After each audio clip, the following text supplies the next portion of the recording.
اما بعد فاعوذ باللہ من الشیطان الرجیم بسم اللہ الرحمن الرحیم الحمدللہ رب العالمین الرحمن الرحیم مالک یوم الدین ایاک نعبد و ایاک نستعین اہدنا الصراط المستقیم صراط الذین انعمت علیہم غیر المغضوب علیہم ولا الضالین آمین۔ رب اشرح لی صدری ویسر لی امری واحلل عقدۃ من لسانی یفقہوا قولی آمین یا رب العالمین۔ سورہ فاتحہ ہمارے زیر مطالعہ ہے، اس کی ابتدائی 3 آیات پر ہم نے گفتگو کر لی تھی، اور ان 3 آیات میں اللہ تبارک و تعالیٰ کا ایک تعارف ہے جو پیش کیا گیا ہے، اور اس تعارف کا اگر ایک جملے میں اظہار کیا جائے تو وہ یہ ہے کہ ایک بڑی مہربان، نہایت رحم کرنے والی، بہت ہی شفیق ایک ہستی ہے کہ جس کا تعارف کرایا گیا ہے۔ اور یہ بات جاننا اس لیے ضروری ہے کہ عام طور پہ علمی حلقوں میں مسلمانوں پر ایک اعتراض آتا ہے کہ ان کا خدا بہت ہی ڈراؤنا ہے، بڑا خوفناک حقیقت ہے۔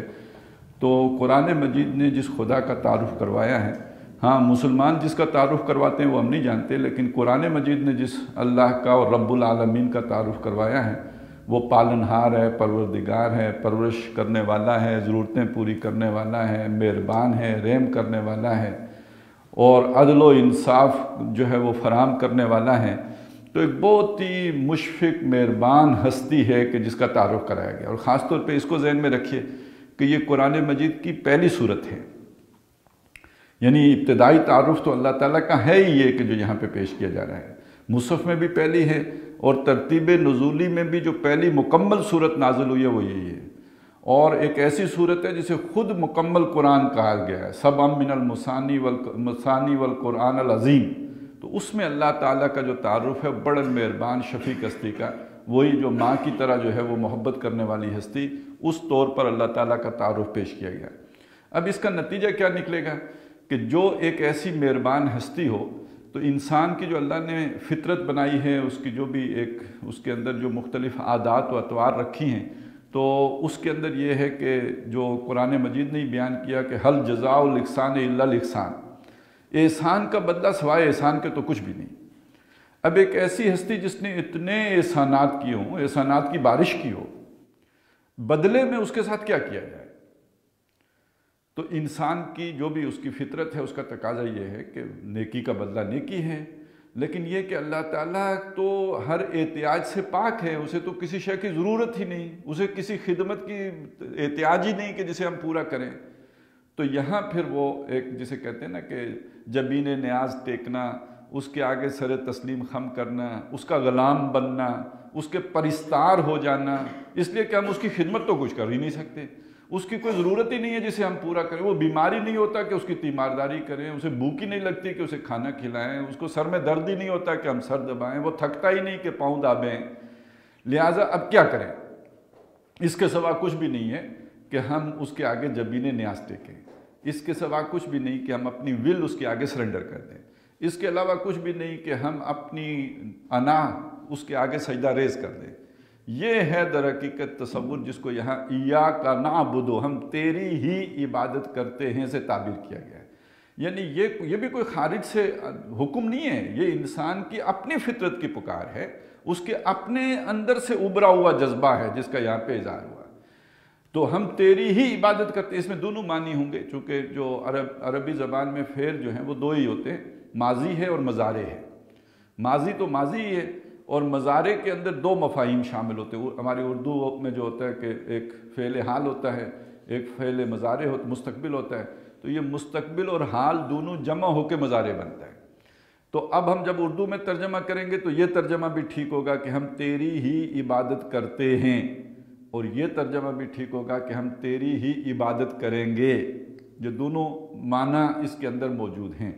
البتہ ہمارے اپنے رواج کے اعتبار سے جب ہم کریں گے کہتے ہیں تو اس کے اندر یوں سمجھے کہ شاید کرنے کا ارادہ نہیں ہے، کیونکہ ہمارے ہاں تو فیشن یہی ہے کہ ایک وعدہ کر لو پھر بھول جاؤ، اور کل کہہ دو قرآن و سنت تو نہیں تھا، یا کہیں کئی سالوں کے بعد کہہ دو میں اپنا وعدے سے ہاتھ اٹھا لیتا ہوں اللہ اللہ خیر صلی اللہ.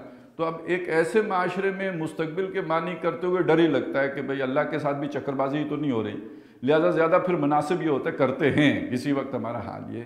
لیکن بہرحال اس میں یہ دونوں مفاہیم شامل ہیں کہ کرتے ہیں، کریں گے، آئندہ کا پکا ارادہ ہے، اور ابھی حال بھی ہمارا یہ ہے کہ ہم نے یہ کام شروع کر دیا، ہم کرتے بھی ہیں، کرتے رہیں گے اور ہم جاری رکھیں گے. لیکن یہ کہ یہ لفظ عبادت، اس کو سمجھنا اپنی جگہ پہ بہت اہم ہے. اس کو کئی اعتبارات سے سمجھایا جا سکتا ہے، لیکن یہ کہ میں آج وہ ایک نیا خیال میرے ذہن میں آیا کہ اگر مولانا مودودی رحمۃ اللہ علیہ کی فکر کا خلاصہ ہم سامنے رکھیں تو جو چیز انہوں نے نمایاں کی، یہ جو ایک فرق ہے نا، اس کو ذرا پہلے میں واضح کر دوں کہ جو ہمارے روایتی حلقہ کا تصور اسلام ہے اور جو ہماری احیائی طریقے اٹھی ہیں ان کا جو تصور اسلام ہے، اس میں سورسز کا کیا فرق ہے. تو ایک جو روایتی حلقہ ہے اس کی سورس ہے اصل میں وہ جو آپ کے پاس روایت چلی آ رہی ہے، نسلاً بعد نسلین، جو آپ کے اسلاف سے آپ کے پاس منتقل ہو کے آیا ہے، آپ نے اس کو فالو کرنا ہے. اب ہمارا جو اسلاف کا پہلو ہے اس میں ایک دور تو بہرحال ایسا بھی گزرا ہے جو ملوکیت کا دور ہے، اور کوئی یہ 10 سال نہیں گزرا، 20 سال نہیں گزرا، 50 سال نہیں گزرا، بلکہ اگر یہ کہا جائے کہ ہماری تاریخی ملوکیت کی تاریخ ہے تو غلط نہیں ہوگا. اور جو ملوکیت آئی ہے یہ تو ماننا پڑے گا کہ وہ اتنی ظالم نہیں تھی جتنی آج کی جمہوریت ظالم ہے، یہ ماننا پڑے گا. یعنی آج جمہوریت تو اصل میں حاکمیت ہے سرمایہ داروں کی، اور وہ دیوے استبداد ہے، اس میں کوئی شک نہیں ہے. اتنے ظالم تو نہیں تھے، لیکن کوئی یہ کہے کہ بالکل ظالم نہیں تھے تو یہ تو بالکل سورج کو انگلی کے پیچھے چھپانے کی کوشش ہے. وہ کوئی حضرت داؤد علیہ السلام اور حضرت سلیمان علیہ السلام کی طرح عادل لوگ تھے تو یہ تو بہت ہی بڑی جو ہے تاریخ کے ساتھ زیادتی کی بات ہے. وہ اتنے ظالم تھے کہ نواسہ رسول کو بھی نہیں چھوڑا تھا، تو وہ ان کے ہاں جاگیرداریاں بھی چلتی تھیں، وہ سارا جو ہے وہ دنیا کے مال و وسائل پر اسی طرح قبضہ کرنا چاہتے تھے جیسے امپیریلسٹ پاور کرتی ہیں. تو یہ تو حقائق ہیں.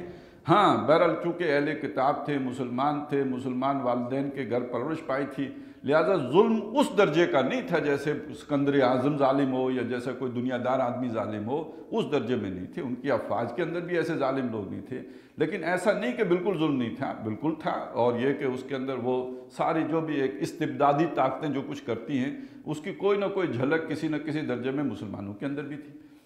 اب اسلام کا وہ پہلو جو عدل سے بحث کرتا ہے، اسلام کا وہ پہلو جو انصاف کی بات کرتا ہے، اسلام کا وہ پہلو جو کہتا ہے دشمنوں کے ساتھ بھی آپ جو ہے وہ معاملہ انصاف اور عدل کا کرو، اس پہلو کو ان بادشاہوں کے دور میں تو نمایاں نہیں کیا جا سکتا تھا. اس کا تو کوئی سوال نہیں. اس کے لیے اگر نواسہ رسول بھی کھڑا ہوگا تو گردن جائے گی. ابو ہریرہ رضی اللہ تعالیٰ عنہ کی یہ بات جو ہے وہ موجود ہے کہ مجھے اللہ کے نبی صلی اللہ علیہ وسلم سے علم کے 2 برتن ملے. ایک برتن میں نے خوب عام کیا، خوب پھیلایا، آگے جو ہے لوگوں تک پہنچایا، دوسرے کا ڈھکنا بھی نہیں اٹھایا، منہ ہی نہیں کھولا اس کا. کسی نے پوچھا کیوں؟ تو جواب اس میں وضاحت نہیں کی، اشارہ کیا، گردن اڑ جاتی. دوسرے کا منہ بھی کھول دیتا، گردن نہ رہتی.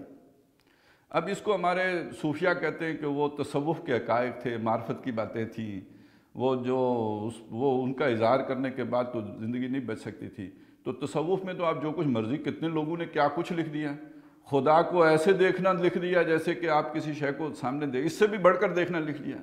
تصوف میں تو لوگوں نے جو ہے وہ شریعت بھی ساقط کر لی، کسی نے کچھ نہیں کہا، بلکہ جا کے مٹھی چاپی کرتے رہے اور یہ کہ خدمت خاطر کرتے رہے جو بھی ہو سکتی تھی.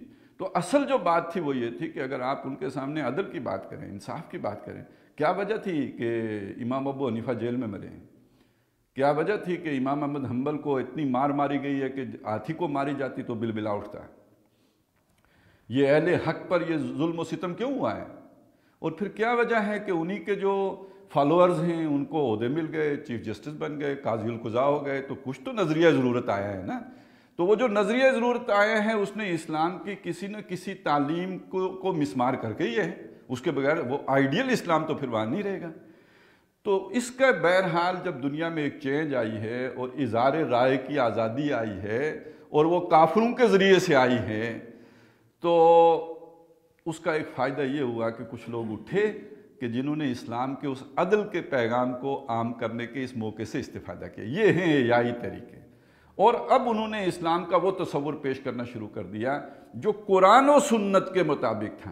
ہمارے اسلاف میں اس کی کوئی آپ کو نہیں ملے گی، اور اگر کچھ لوگ اٹھے ہیں تو وہ تاریخ میں گم کر دیے گئے، ان کا نشان باقی نہیں چھوڑا گیا، ان کی تاریخ مسخ کر دی گئی، ان کی تعلیمات مسخ کر دی گئی۔ یہ ہمارے سامنے ہوتا ہے۔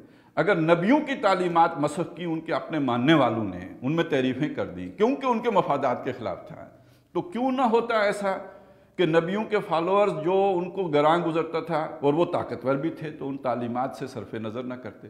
یہ مسلمانوں کو آخر قرآن مجید سے دور کرنے کا مقصد کیا تھا کہ تم اس کا ترجمہ نہیں کر سکتے، تم اسے پڑھ نہیں سکتے، تم اس کی تلاوت کر کے ثواب حاصل کرتے رہو، یہ کیوں ضرورت پیش آئی ہے اس کی؟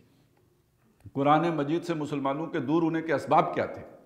تو اصل سبب یہ ہے کہ قرآن کی تعلیمات کو ہمارے بادشاہ لوگ، ہمارا جو حکمران طبقہ ہیں، وہ اسے افورڈ نہیں کر سکتا تھا کہ معاشرے میں عام ہوں، اس کی بنیاد پر ہم اکاؤنٹیبل ہوں، اس کی بنیاد پر ہم سے سوال پوچھا جائے، اس پر ہمیں پرکھا جائے، اس پر ہمیں جانچا جائے، یہ تو وہ افورڈ نہیں کر سکتے تھے۔ تو یہ تو بہرحال دنیا نے موقع پیدا کیا تب ہوا جب مغرب میں انقلاب آیا، جب وہاں وہ صنعتی انقلاب آیا، اس میں بہت خرابیاں ہیں، میں اس سارے کو نہیں سمجھتا کہ ٹھیک ہے، لیکن اس کا یہ پہلو تو ماننا پڑے گا، عدل و انصاف کا تقاضا ہے کہ آپ مانیں کہ اس نے یہ موقع پیدا کیا کہ آپ کھڑے ہو کے وہ باتیں کہہ سکیں جو علامہ اقبال نے کہیں، یا ابوالکلام نے کہیں، یا مولانا مودودی نے کہیں۔ یہ آپ یزید کے دور میں کہہ کے دیکھتے پھر گردن بچاتے، یہ تو آپ ابھی کہہ سکتے تھے اور آپ نے کہی ہیں۔ اور ان لوگوں کے لیے جو سورس تھی، جو بنیاد تھی جس پر انہوں نے اپنی ان تعلیمات کو اٹھایا، وہ ظاہر ہے کہ یہ اپنی روایت نہیں تھی بلکہ قرآن و سنت بھی روایت ہی ہے، لیکن یہ وہ روایت ہے جو متروک ہو چکی تھی، انہوں نے اس کو از سر نو زندہ کیا، اور یہ وہ اصل سنت ہے محمد رسول اللہ صلی اللہ علیہ وسلم کی جو مردہ ہو گئی تھی۔ نہ آپ کی نمازیں مردہ ہوئی تھیں، نہ داڑیاں مردہ ہوئی تھیں، نہ کوئی اور سنت مردہ ہوئی تھی، بلکہ پہلے سے زیادہ ترقی کر گئی تھی۔ جو سنت مردہ ہوئی ہے وہ عدل کا قیام تھا، انصاف کا نفاذ تھا، وہ سنت تھی کہ جو مردہ ہو گئی تھی، اور اس کے زندہ ہونے کے اسباب آ کے 20ویں صدی میں ان احیائی طریقوں کے نتیجے میں پیدا ہوئے۔ تو ان کی سورس در حقیقت قرآن و سنت ہے۔ تو اس قرآن و سنت کو جب انہوں نے سورس بنا کر اس لفظ عبادت پر جو اس کا مفہوم واضح کیا ہے، تو وہ اس سے بہت وسیع ہے کہ جو ہمارے روایتی حلقے میں پایا جاتا ہے۔ ہمارے روایتی حلقے میں جو عبادت کا مفہوم ہے وہ در حقیقت مراسم عبودیت سے متعلق ہے۔ اس کی بڑی بہترین تشریح ہے جو ایک بہت ہی بڑے عالم دین نے کر دی تھی، کہ اس نے کہا کہ بھئی آپ کو انگریزوں نے نماز روزے کی اجازت دی ہوئی ہے نا، آپ کے عقائد کو انگریز نہیں چھیڑتے نا، تو آپ کو کوئی حق نہیں پہنچتا کہ انگریزوں کے خلاف آپ بغاوت کریں۔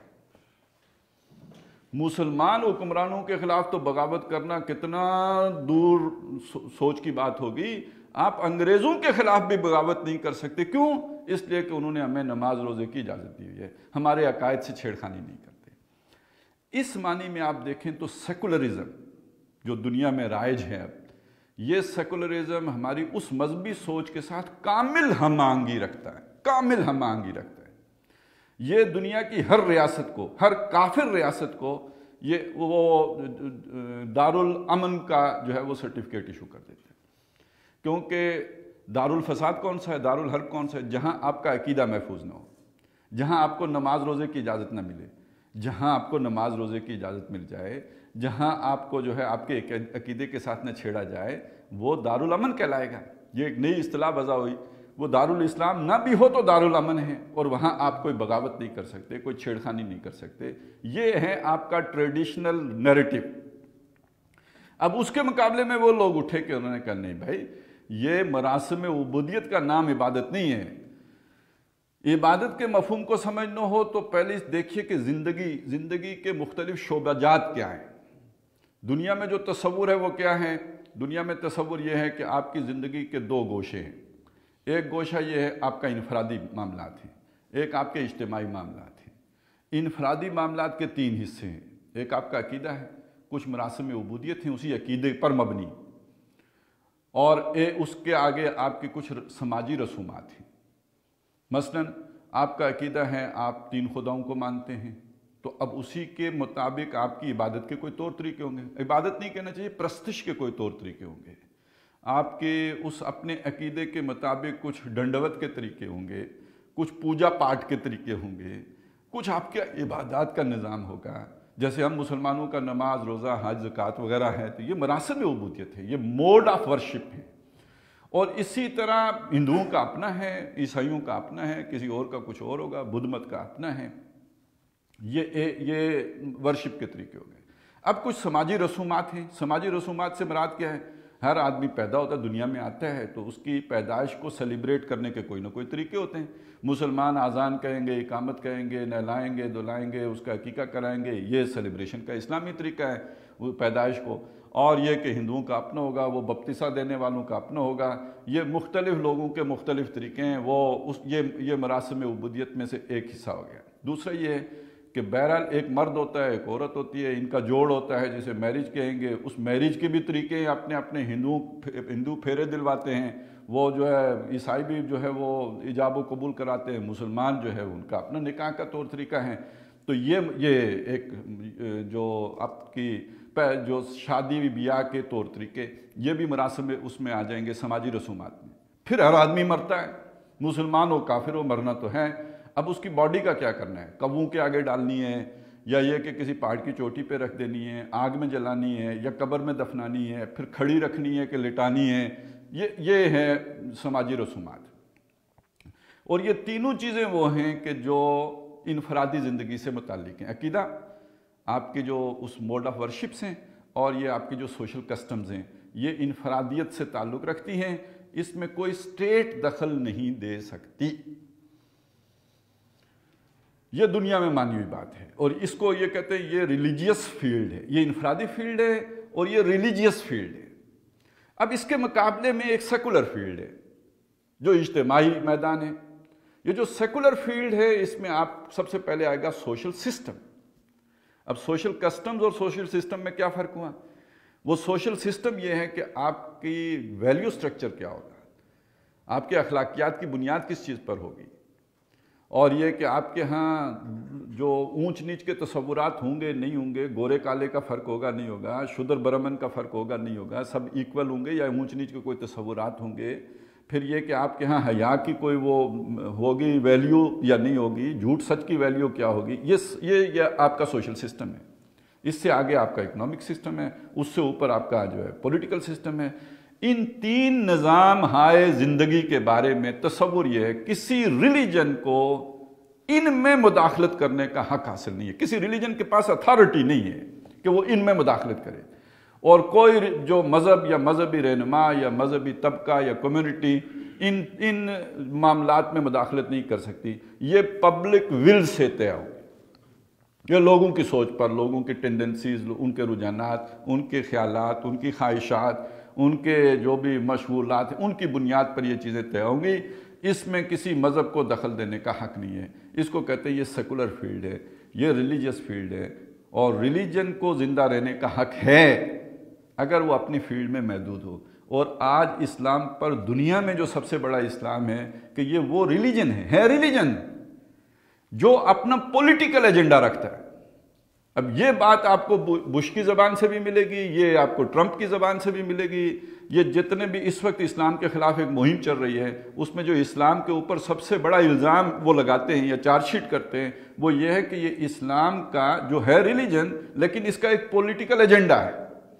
تو اچھی طرح جان لیجئے کہ وہ تو ہے، لیکن یہ کہ بہرحال وہ تاریخ میں دفن ہو گیا تھا، وہ موجود نہیں تھا، اس کو آ کے ان ایائی تحریکوں نے زندہ کیا تھا۔ اب سمجھ لیجئے اس لفظ عبادت کو مولانا مودودی نے جو اس کا تصور پیش کیا وہ یہ کہ یہ زندگی کا جو یہ سفیر ہے یا یہ جو دائرہ ہے، اس میں پورے کے پورے میں اللہ نے جو احکامات دیے ہیں ان کے آگے سر تسلیم خم کرنے کا نام عبادت ہے۔ آپ نے اگر صرف ریلیجیس فیلڈ میں اللہ کی بات مانی ہے اور سیکولر فیلڈ میں نہیں مانی ہے تو آپ نے زندگی کو تقسیم کر دیا ہے۔ الذین فرقوا دینہم، جنہوں نے اپنا دین تقسیم کر دیا، یعنی اپنا تصور اطاعت تقسیم کر دیا۔ وہ جب مسجد میں ہوتے ہیں تو خدا کی مان رہے ہوتے ہیں، وہ جب مارکیٹ میں ہوتے ہیں تو اب جو بھی مارکیٹ کی ٹینڈنسیز ہیں، وہ جو وہاں کے پرنسپلز ہیں وہ ان کو فالو کر رہے ہوتے ہیں۔ اب خدا کو مسجد میں چھوڑ کے آ گئے۔ جب وہ پارلیمنٹ میں پہنچے یا جب اپنی عدالت میں پہنچے تو وہاں کسی اور کو فالو کرنا شروع کر دیا، خدا تو وہاں ساتھ نہیں ہے، اس کی تو فرما برداری نہیں ہو رہی ہے۔ تو یہ جو معاملہ ہے یہ دین کو تقسیم کرنے کا معاملہ ہے، یہ دین کو پھاڑ دینے کا معاملہ ہے، یہ اپنی اطاعت کو تقسیم، یہاں پر آپ خدا کے مطیع اور دوسری جگہ پر آپ اپنے نفس کے مطیع، تیسری جگہ پر آپ نے اطاعت شروع کر دی اپنے معاشرے کی، اپنی یہ جو بھی آپ کی کمیونٹی ہے اس کی، تو آپ نے اپنا دین پھاڑ لیا۔ الذین فرقوا دینہم وکانوا شیعا، اس کا نتیجہ یہ ہوا کہ ان کا اپنا اتحاد و اتفاق بھی ختم ہو گیا۔ ظاہر ہے وہ تو پھٹ گئے، جب ان کے نقطہ نظر میں اختلاف آ گیا تو اس کے نتیجے میں ان کے اندر پھوٹ پیدا ہو گئی۔ عبادت نام ہے ان تمام گوشوں میں اللہ کی فرما برداری کرنے کا، اور اگر آپ نے سیاسی میدان میں اللہ کا حکم نہیں مانا تو آپ نے عبادت میں ڈنڈی ماری، باقی بے شک آپ نے سب میں پورا کر دیا، اور اگر آپ نے معاشی میدان میں اللہ کا ایک حکم توڑ دیا تو آپ نے عبادت کا حق ادا نہیں کیا۔ عبادت تو تھی اللہ کے احسانات کو مانتے ہوئے اس کی غلامی اختیار کرنے، یعنی اس کی محبت میں سرشار ہو کر اس کے تمام احکامات کو ان کے آگے سر تسلیم خم کرنے کا نام عبادت تھا۔ جب آپ نے کچھ چھوڑ دیا تو اس کا مطلب ہے آپ نے اللہ کی عبادت کے اندر انحراف کر دیا، اور یہ ایک حکم بھی توڑ دینا عبادت سے نکل جانا ہے، الا یہ کہ توبہ کر کے واپس آئیں۔ یہ ہے وہ تصور جو قرآن مجید کے تصور کے بہت قریب ہے۔ ہم سے پہلے یہود تھے، اللہ نے ان کو کتاب دی تھی، ان کو شریعت دی تھی، ان کے سامنے یہ تصور عبادت رکھا تھا، لیکن یہ کہ وہ جو یہود تھے انہوں نے اس کے اندر یہی تو تبدیلی کی تھی جسے قرآن مجید نے تنقید کا نشانہ بنایا کہ افتؤمنون ببعض الکتاب وتکفرون ببعض، کیا تم کتاب کے ایک حصے کو مانتے ہو اور دوسرے حصے کا انکار کرتے ہو؟ یعنی جہاں اللہ کا حکم ہے کہ اس کی عبادت کرو، اس کی جو نماز پڑھو وہ تم نے پڑھ لی، اس نے کہا کہ جھوٹ نہ بولو وہ تم نے نہیں مانا، یہ ایک سطح پہ بات ہو گئی۔ اور دوسری سطح پہ یہ ہو گئی، اس نے کہا اتھارٹی میری ہے، لا تقدموا بین یدی اللہ ورسولہ، اللہ اور اس کے رسول سے آگے نہ بڑھو، اور تم نے وہ اتھارٹی اپنے حکمرانوں کو دے دی یا اپنے علماء کو دے دی۔ اتخذوا احبارہم ورہبانہم اربابا من دون اللہ، اپنے اخبار اور رہبان کو اللہ کو چھوڑ کر اپنا رب بنا بیٹھے۔ تو جب تم نے وہ اتھارٹی کسی اور کو دے دی تو تم عبادت سے تو نکل گئے۔ افتؤمنون ببعض الکتاب وتکفرون ببعض فما جزاء من یفعل ذلک منکم الا خزی فی الحیاۃ الدنیا، تو جو کوئی تم میں سے اس حرکت کا ارتکاب کرے کہ کچھ کو مانے اور کچھ کو نہ مانے، اس کی کوئی سزا نہیں سوائے اس کے کہ دنیا میں اللہ اسے ذلیل کرے۔ ذلیل کیسے کرے گا؟ کبھی کسی بخت نصر کو بھیجے گا، 6 لاکھ کو قتل کرے گا، 6 لاکھ کو غلام بنا کے عراق لے جائے گا۔ ذلیل کیسے کرے گا؟ کبھی کسی ٹائٹس رومی کو بھیجے گا، پھر لاکھوں کو قتل ہوں گے اور شہر بدر کر دیے جائیں گے، ڈائسپورا دنیا میں بکھیر دیے جائیں گے۔ ہر دفعہ مذہبی مقامات کی توہین ہوگی۔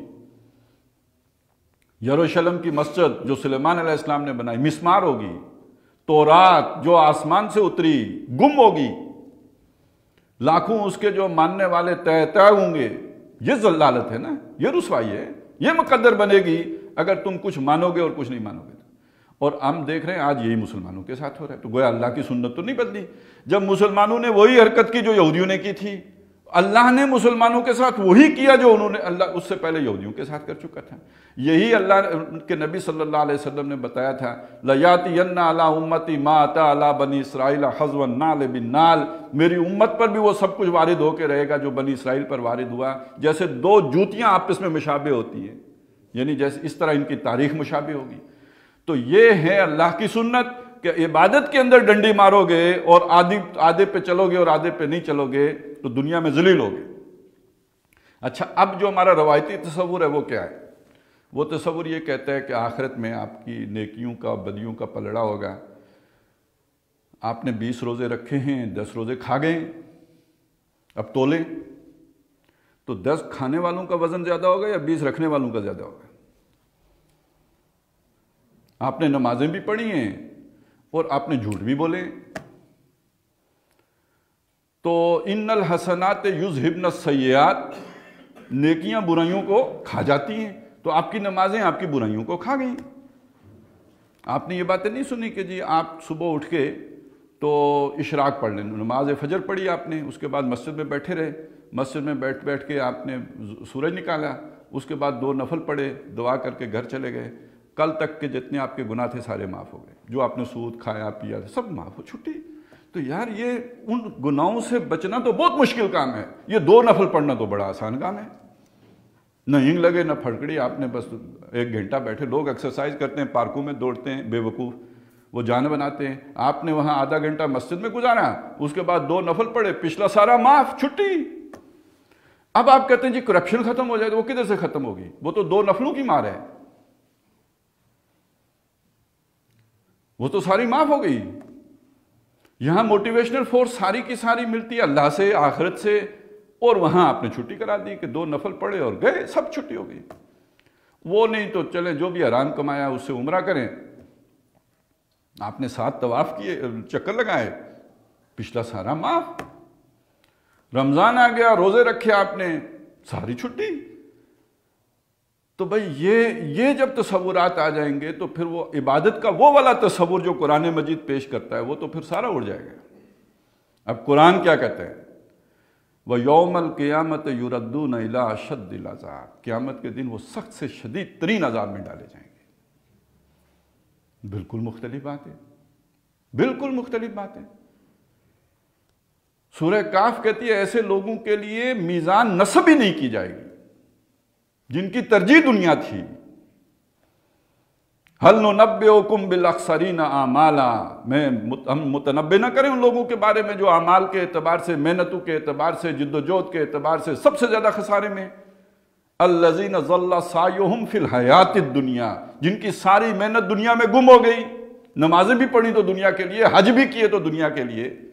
الَّذِينَ ضَلَّ سَعْيُهُمْ فِي الْحَيَاةِ الدُّنْيَا وَهُمْ يَحْسَبُونَ أَنَّهُمْ يُحْسِنُونَ صُنْعًا، اپنے تئیں یہ سمجھتے رہے بڑی کاریگری کی ہے، اعلیٰ کاریگری کی ہے، بڑی جو ہے نام بنایا ہے، بڑا مقام پیدا کیا ہے۔ أُولَٰئِكَ الَّذِينَ كَفَرُوا بِآيَاتِ رَبِّهِمْ، یہ وہ لوگ ہیں جنہوں نے اپنے رب کی آیات کا کفر کیا ہے۔ یہ قانونی کفر نہیں ہے، حقیقی کفر ہے۔ ماننے والے مسلمان ہیں، حقیقت میں ان کا مقام وہ بنتا ہے۔ تو ان کے لیے فَلَا نُقِيمُ لَهُمْ يَوْمَ الْقِيَامَةِ وَزْنًا، قیامت کے دن ان کے لیے کوئی ترازو نصب ہی نہیں ہوگی۔ جیسے بہت سے لوگ بغیر حساب کتاب کے جنت میں جائیں گے، ایسے ہی بہت سے لوگ بغیر حساب کتاب کے دوزخ میں جائیں گے۔ تو یہ ہے اصل میں وہ سمجھنے کی بات کہ عبادت کا معنی و مفہوم کیا ہے۔ اس پوری زندگی کے تمام معاملات کے بارے میں اللہ تعالیٰ نے جو احکامات دیے ہیں ان کل کے کل پر عمل کرنے کا نام، فرما برداری اختیار کرنے کا نام، تابعداری کرنے کا نام، سر تسلیم خم کرنے کا نام عبادت ہے۔ اور اگر کبھی کوئی بر بنائے تباہ بشری کوتاہی ہو جائے، اس کے بعد توبہ کا دروازہ کھلا ہے، توبہ تائب ہوں، واپس آئیں، آئندہ نہ کرنے کا عہد کریں، اور یکسو ہو کے اللہ کی بندگی یعنی اللہ کی غلامی یعنی اللہ کی کلی اطاعت پر جو ہے وہ کاربند ہو جائیں۔ یہ ہے اس کا معنی۔ اچھا اب مسئلہ سمجھیں۔ مسئلہ یہ ہے کہ انفرادی زندگی میں تو ہمیں آزادی دیتا ہے ہمارا نظام، اجتماعی زندگی کی باغ ڈور ہمارے ہاتھ میں ہی نہیں ہے، وہاں اللہ کی سننے کے لیے آج کا معاشرہ تیار ہی نہیں ہے۔ تو میں اس اجتماعی زندگی میں اللہ کے اس حکم کو کیسے پورا کروں؟ اللہ کہتا ہے سود نہ کھاؤ، تو میں سود سے کیسے بچوں؟ جبکہ میرا تو جہاں سے میں تنخواہ لے رہا ہوں وہ IMF قرضہ دیتا ہے، تو تب تنخواہ دینے کے قابل ہوتی ہے میری حکومت۔ ہمارے اپنے ملک کے سود خور جنہوں نے پیسے رکھے ہوئے ہیں تو وہ بہت بڑی سورس جو ہے گورنمنٹ کی انکم کی وہ ہے، اور یہ کہ ان کو وہ سود بھی پے کرتے ہیں، پھر ظاہر ہے تو یہ تو سارا نظام ہی سود پر چل رہا ہے۔ ہم جو گندم کھاتے ہیں وہ بھی سود سے پاک نہیں ہے، اس لیے کہ کاشتکار نے وہ بیج خریدا ہے یا اس نے دوائیاں خریدی ہیں تو اسے قرضہ چاہیے تھا، قرضہ اس نے بینک سے لیا ہے، اس نے وہ سود پہ لیا، اب ظاہر ہے اس کے خرچوں کے اندر وہ سارا قرضہ وہ بھی شامل ہے، سود شامل، اس نے تو ہم سے پورا کرنا ہے۔ ایک فیکٹری کا مالک ہے، اس نے کپڑا بنایا ہے، کپڑے کے لیے اس نے قرضہ لیا بینک سے، اس نے جو سود دیا وہ بینک کو دیا، اس نے دیا، مگر یہ کہ اپنے خرچے میں شامل کرے گا یا نہیں کرے گا؟ تو دیا کس نے؟ حقیقتاً کس نے دیا؟ جو کسٹمر ہے، جو استعمال کرنے والا ہے، جس نے کپڑا پہنا ہے اس نے دیا۔ تو نہ میں نہ آپ، ہم میں سے سود سے کون پاک ہے؟ تو پھر عبادت کا یہ جو ہماری مجبوری ہے اس کا ازالہ کیسے ہوگا؟ اس کا کفارہ کیا ہوگا؟ در حقیقت اگر ہم اس پہ راضی رہتے ہیں، کیا کریں جی ہمارے بس میں ہی کچھ نہیں ہے، تو ٹھیک ہے جس طرح چلتا ہے اس طرح چلتا رہے، اس پہ راضی رہتے ہیں تو گویا اس کا مطلب یہ ہے کہ اللہ کی اس نافرمانی کی ہمیں کوئی چنتا نہیں ہے، کوئی غم نہیں ہے، کوئی دکھ نہیں ہے، کوئی کڑن نہیں ہے، کوئی افسوس نہیں ہے، ہم اسی پہ راضی ہیں ادھوری عبادت پر۔ اور اگر اس ساری کیفیت پہ ہمارے دل میں کڑن ہے، جلن ہے، تکلیف ہے، رنج ہے، ہم چاہتے ہیں کہ کامل بندگی کریں مگر ہمارا معاشرہ راستے کی رکاوٹ ہے، جیسے فرعون رکاوٹ تھا، وہ گردن اڑا دیتا تھا، یہ سمجھتے ہیں یہ کڑن اور یہ جلن یہ کمزور ایمان کی علامت ہے۔ اور اس معاشرے میں جس میں ہم رہ رہے ہیں یہ کامل فرعونی معاشرہ نہیں ہے، اس میں بولنے کی بھی اجازت ہے۔ اب یہ کڑن اور جلن کافی نہیں ہے اس لیے کہ بولنے پہ گردن نہیں اڑتی۔ اب یہ فرق نوٹ کریں، جو مسلمانوں کا بادشاہی نظام تھا، ملوکیت، اس میں بولنے پر بھی گردن اڑتی تھی۔ آج یہ جو کافروں نے نظام جمہوریت کا دیا ہے اس میں کم از کم بولنے پہ گردن نہیں اڑتی، آپ بول سکتے ہیں، آپ کو اظہار رائے کی آزادی حاصل ہے۔ آج کوئی شخص یہ نہیں کہہ سکتا میرے لیے دل کی کڑن کافی ہے ایمان سلامتی کی، اس لیے کہ آپ اگر بولیں گے تو آپ کو کوئی نقصان نہیں پہنچے گا، تو بولیں، اسے غلط کہیں، اسے بدلنے کی جدوجہد کریں، کوشش کریں، اور نقصان پہنچے بھی تو جھیلیں، برداشت کریں۔ زیادہ سے زیادہ کوئی ناراض ہو جائے گا اتنا ہی ہوگا نا، آپ کی محفل سے اٹھ کے چلا جائے گا، آئندہ آپ کے درس میں شرکت نہیں کرے گا، اتنا ہی نقصان ہونا ہے نا، اور کیا اس نے آپ کا بگاڑ لینا ہے۔ تو یہ ہے کہ جس کا اظہار کرنا، بیان کرنا، احقاق حق کرنا، اور پھر یہ کہ اللہ توفیق دے تو یہ جدوجہد کرنا، یہ تمنا رکھنا، یہ آرزو پالنا کہ ہماری اتنی طاقت بن جائے کہ ہم اجتماعی نظام کو تبدیل کر کے اللہ کی مرضی کے مطابق کر لیں تاکہ فرد کے لیے بھی کامل طور پر اللہ کی بندگی کرنا ممکن ہو جائے۔ یہ کرنا در حقیقت ان لوگوں کے لیے جو بندگی میں کمی جبر کی وجہ سے کرنے پر مجبور ہیں، اس کا یہ کفارہ بن جائے گا۔ یہ ثبوت ہوگا اس بات پر کہ یہ اس پر راضی نہیں ہیں، یہ چاہتے ہیں کہ چینج آئے، یہ تبدیلی کے خواہش مند ہیں، تو شاید اللہ تعالیٰ ان کی اس ایفرٹ کو، اس کوشش کو، اس جدوجہد کو اس کمی کی تلافی کے طور پر قبول کر لے۔ تو یہ ہے در حقیقت کامل تصور بندگی، اور اگر یہ نہیں ہے تو پھر بندگی کے اندر جو ہے وہ انسان جو ہے وہ کمی کر رہا ہے، ڈنڈی مار رہا ہے۔ اور یہ تصور بندگی کوئی آسان کام نہیں ہے، اس پر پورے اترنا، یہ تو زندگی جوکھوں میں ڈالنے والا کام ہے، یہ تو اپنی خواہشات کو ہر آن ہر دم مارنے والی بات ہے، اس میں تو ہر آن رفٹ ہے اپنے معاشرے کے ساتھ، اس میں تو بڑی پہلی رکاوٹ تو اپنا نفس بنتا ہے، پھر نفس ہی نہیں بنتا، اپنے رشتہ دار بھی بنتے ہیں۔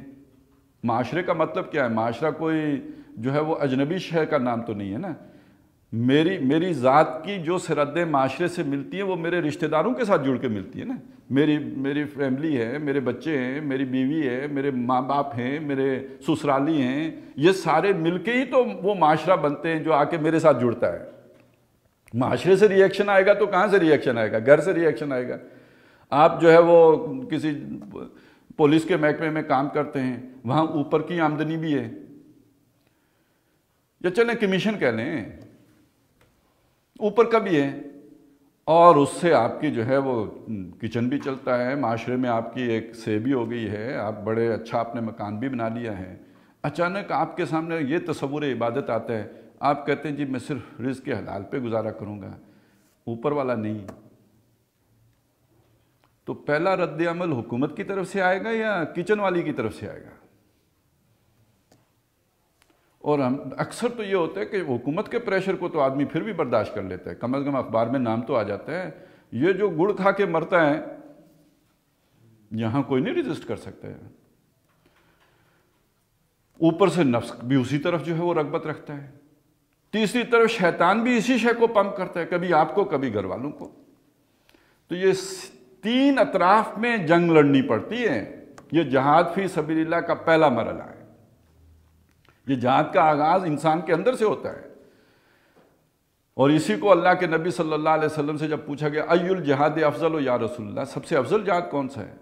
فرمایا ان تجاہد نفسک لطاعت اللہ، اپنے نفس سے کشاکش کرو، محنت کرو، جدوجہد کرو، کانفلکٹ مول لو تاکہ وہ اللہ کا فرما بردار بن جائے۔ یہ بڑا مشکل جہاد ہے۔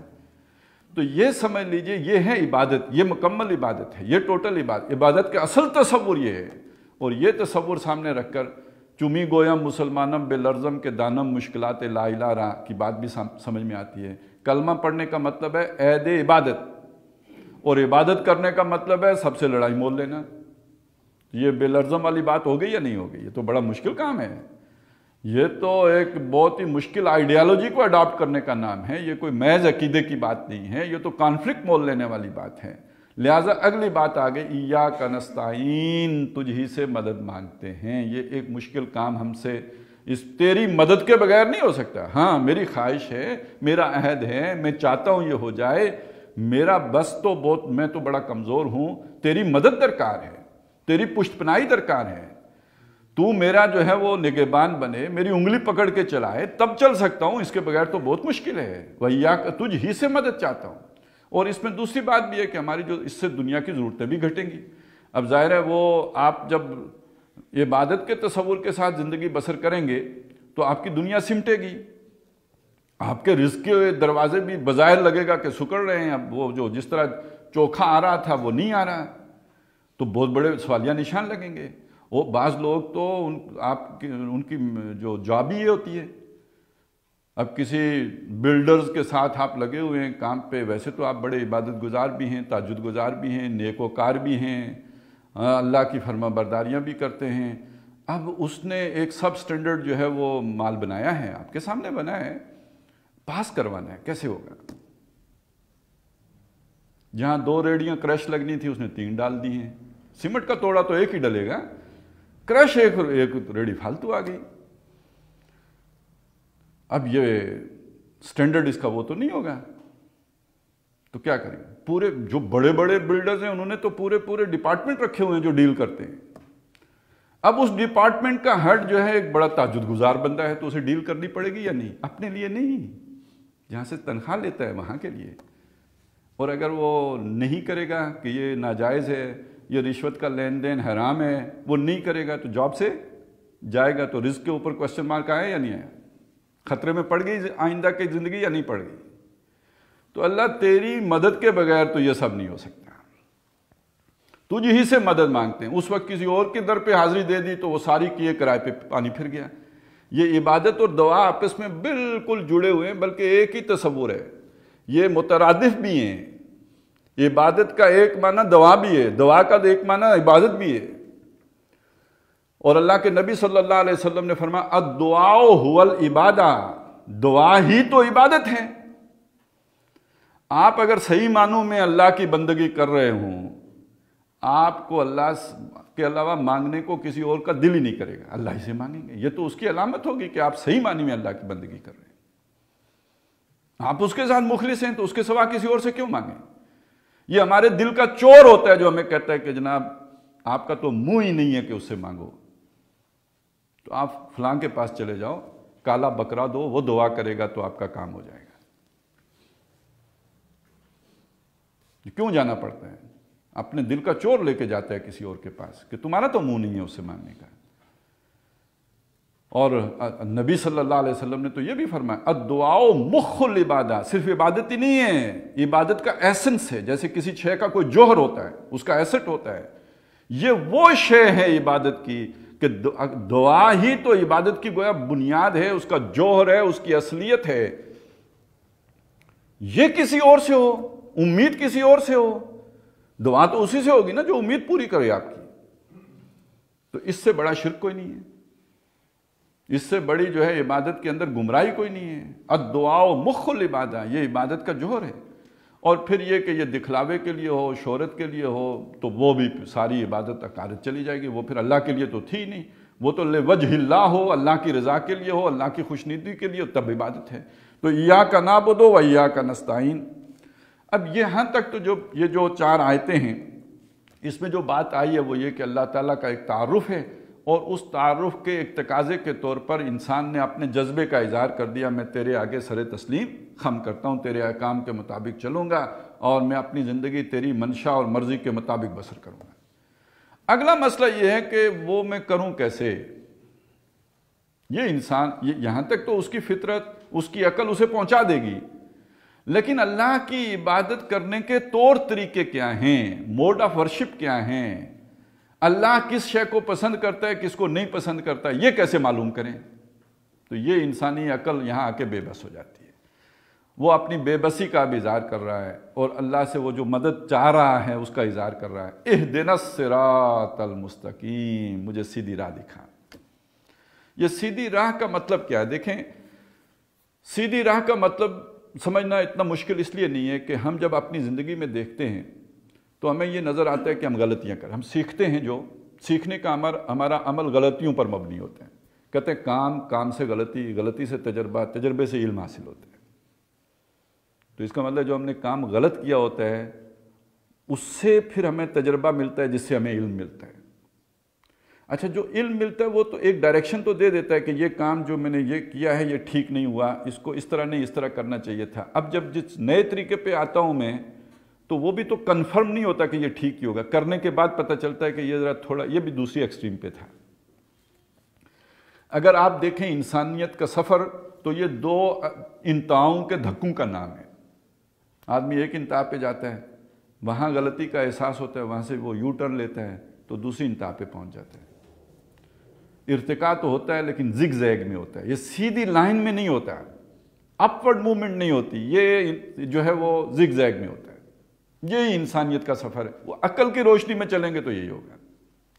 اچھا، یہی وہ ہے جسے مارکس نے بیان کیا تھا ڈائلیکٹیکل میٹیریلزم کے نام، یہ جو نظریات کا آپس میں تصادم ہوتا ہے، جدل و جدال ہوتا ہے، آدمی نئی بات سیکھتا ہے، وہ اس سے سنتھیسس بن جاتا ہے۔ یہ دو ایکسٹریم کا ٹکراؤ ہے جو سنتھیسس بناتا ہے، اور سنتھیسس خود ایک ایکسٹریم ہوتی ہے، وہ ایک خود دعویٰ ہے اور اس کا پھر ایک اینٹی تھیسس آتا ہے اور اس کا پھر سنتھیسس ہوتا ہے، تو یوں زگ زیگ میں انسان آگے بڑھ رہا ہے۔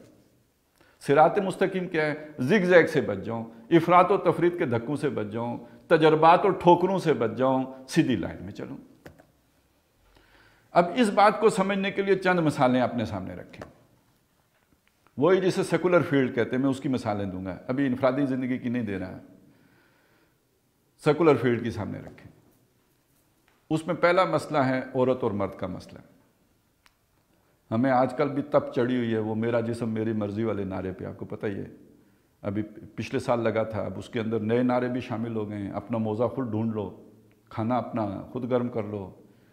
تو مردوں کی دنیا میں ایک تلاطم ہے، اس سے ہنگامہ بپا ہے، کیا جو ہے وہ سیکولر، کیا لبرل، کیا فنڈامنٹلسٹ، ہر ایک جو ہے وہ کہتا ہے توبہ توبہ۔ تو معلوم ہوا کہ کسی ایکسٹریم پہ بات چلی گئی ہے۔ اچھا، یہ اگر اس ایکسٹریم پہ نہ جاتی تو پتہ ہے کس ایکسٹریم پہ ہوتی؟ عورت پاؤں کی جوتی، یہ بھی تو ایکسٹریم ہے، اس کا کوئی حق ہی نہیں، نہ وراثت میں حق ہے، نہ یہ ہے نہ وہ ہے، اس کی کوئی سے نہیں، کوئی فیصلے کرنے میں اس کی کوئی وزن نہیں، ناقص العقل، ناقص دین۔ تو یہ دوسری ایکسٹریم نہیں ہے، تو توازن کیسے ہوگا بھی؟ موزہ کون تلاش کرے گا؟ کھانا کون گرم کرے گا؟ یہ واقعی ایسا ہی ہے یا یہ ایسا نہیں ہے؟ کیسے فیصلے کریں گے؟ تجربات سے تو سیکھا جا سکتا ہے۔ ہم 6 مہینے کے لیے یہ کر لیتے ہیں کہ ٹھیک ہے موزے میں خود تلاش کروں گا، کھانا میں خود گرم کروں گا۔ وہ کسی نے بڑا اچھا لکھا ہے کہ بھئی میں کھانا گرم کرتا ہوں، آپ ذرا دوڑ کے روٹیاں لے آؤ تندور سے، تو سمجھ آ جائے گی۔ اس کے بعد تو پھر کہیں گے ٹھیک ہے جی، کھانا ہم خود ہی گرم کر لیتے ہیں، آپ روٹیاں لے آئیں۔ تو یہ انسان اس افراط و تفریط کے دھکوں سے سیکھتا ہے۔ اچھا، یہ اتنا سادہ بھی نہیں ہے مسئلہ جتنا میں نے سادہ بنا کے آپ کے سامنے پیش کر دیا، کھانا گرم کرنے سے اور روٹیاں لانے سے۔ اب یہ میاں بیوی ہیں، ان کے حقوق و فرائض کا تعین ہوگا۔ اب آپ دیکھیں نا مغرب میں کیا ہوا، آپ نے عورتوں کو تحفظ دینے کے لیے، چونکہ مرد طلاق دے دیتے تھے، ان کی زندگی اب ظاہر ہے ایک ایج ہے جس میں گھر بنتا ہے۔ 40 سال کی عمر میں کسی خاتون کو طلاق ہو گئی ہے، اب اس کی وہ زندگی تو برباد ہو چکی ہے، اب وہ کدھر وہ اپنا نیا گھر نئے سرے سے بنائے گی؟ تو حل کیا نکالا؟ یہ جو خاوند صاحب ہے نا جس نے طلاق دی ہے، یہ گھر سے نکل جائے، اس کی جو ٹوٹل جو کچھ بھی ہے، جتنی بھی اس کے ایسٹس ہیں، ان میں سے آدھا بیوی کا آدھا اس کا ہے۔ ٹھیک ہے، آپ نے جا کے یہ فیصلہ، بڑا اچھا لگتا ہے، بہت اچھا ہو گیا، عورتوں کو تحفظ مل گیا۔ ادھر کیا ہوا؟ ادھر یہ ہوا کہ شادی پھر کیوں کریں؟ کل اگر یہی ہونا ہے تو پھر شادی ہی نہیں کرتے۔ We are not married but live together, بچے بھی پیدا ہو رہے ہیں۔ اب تحفظ ملا ہے یا عدم تحفظ کا شکار ہو گئے؟ تو یہ اس میں بیلنس کون دے سکتا ہے؟ کوئی خاتون، کوئی عورت، اس کو آپ اگر اختیار دے دیں وہ توازن قائم کر لے گی؟ یعنی وہ قانون بنا دے اس کے لیے، حقوق و فرائض کا تعین، بیلنسنگ حقوق و فرائض کا تعین کر دے، بیچاری کیسے کر سکتی ہے؟ اسے مرد کے احساسات کا کیا پتہ؟ یہاں تو مردوں کا نہیں پتہ ہوتا۔ بعض لوگ جو بدماش قسم کے ہوتے ہیں وہ سمجھتے ہیں سارے مرد ہی بدماش ہوتے ہیں، حالانکہ سارے تو ایک جیسے نہیں ہوتے۔ اللہ نے 5 انگلیاں ایک جیسی نہیں کی ہیں۔ بڑے ٹھنڈے مزاج کے مرد بھی ہوتے ہیں جنہیں کوئی سر سے گھوڑا گزر جائے پرواہ بھی نہیں ہوتی، اور دوسری طرح کے بھی ہوتے ہیں جنہیں سینڈلوں کی ٹک ٹک بھی مزہ دے رہی ہوتی ہے، ہوتے ہیں ویسے بھی ہوتے ہیں اور ایسے بھی ہوتے ہیں۔ تو یہ بیلنس کون قائم کر؟ مرد کو اختیار دے دیں تو پاؤں کی جوتی بنا دیں گے، عورت کو دے دیں تو کھانا بھی گرم کرو، موزے بھی لگاؤ، ڈھونڈو خود۔ تو یہ بیلنس دینے والی ذات سوائے اللہ کی کوئی نہیں، جو دونوں کا کریٹر ہے، جو دونوں سے یکساں محبت کرتا ہے، جس کو دونوں کی صلاحیتوں کا بھی پتہ ہے، کمیوں کا بھی پتہ ہے، لیمیٹیشنز بھی معلوم ہے، پوٹینشل بھی معلوم ہے، اس کا خود اپنا بنایا ہوا ہے۔ اس سے بہتر بیلنسنگ نظام العمل کون دے سکتا ہے؟ یہ ہدایت ہے کہ جس کا انسان متلاشی ہے، یہ ہدایت ہے کہ جس کی جستجو میں ہے، یہ ہدایت ہے جو وہ مانگتا ہے، اس کا وہ طلبگار ہے۔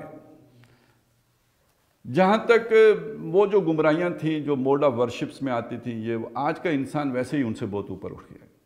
اب کون بتوں کی پوجا کرتا ہے؟ بت بیچارے ویسے ہی نوادرات کے طور پر، آثار قدیمہ کے طور پر کہیں پڑے ہوئے ہیں، کون گھاس ڈالتا ہے بتوں کو؟